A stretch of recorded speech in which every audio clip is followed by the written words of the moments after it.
Hey guys, Chris here from 210 Performance. Are you tired of overpaying for the unobtainium oil filter for your GT500 and GT350 and you don't necessarily want to use the cheap replacement that Ford offers? We have a brand new product that we're super excited to tell you about today. It's the Baxter spin-on oil filter adapter.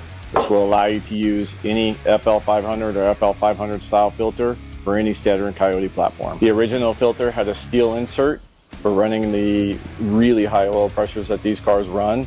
The replacement that Ford offers now is a plastic insert. And to be fair, we've never seen one of these fail, but we wouldn't want to, and I'm sure you wouldn't either.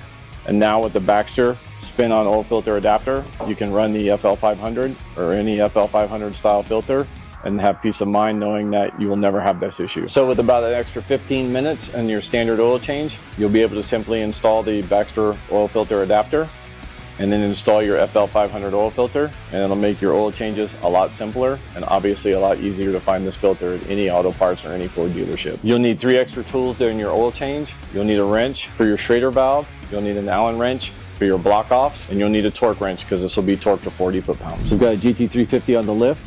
We're going to do the standard oil change, but this time we're going to be adding the Baxter oil filter adapter. The first thing you're going to do after you've removed your factory oil filter is install your O-rings.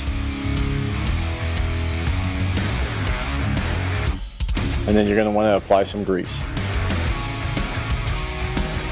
After you've applied a liberal amount of grease, we're going to use some thread sealer for our block offs and our Schrader valve, but we won't do that until we put this in the car first to figure out what is the best suited spot for our block offs and our Schrader valve. So here we're just going to start our mock-up process. So we can screw this in all the way till the bottom's out, and then we can figure out where our Schrader valve and our block offs need to be. Here's where our Schrader valve is going to go, and we're going to put block offs in the other 2 ports. Now we're going to reinstall our O-rings after mock-up, and we know we're going to put our Schrader valve here, and we're going to use our block offs for here and here. Now we're going to install our Schrader valve and our block offs using some thread sealing.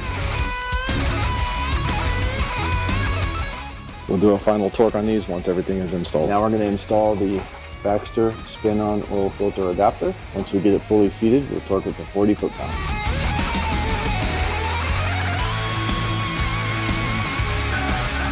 Now we're going to tighten our Schrader valve and our block off. Having the Schrader valve allows you to add air pressure before your oil change to back purge your oil cooler. Now we're just going to install the filter as normal. So now we're going to mark the filter to make sure it doesn't come loose with the extreme vibration from the 5.2 Voodoo motor. Okay guys, the Baxter Performance oil filter adapter is installed on the GT350, and if you'd like to see what we do, please visit www.210performance.com.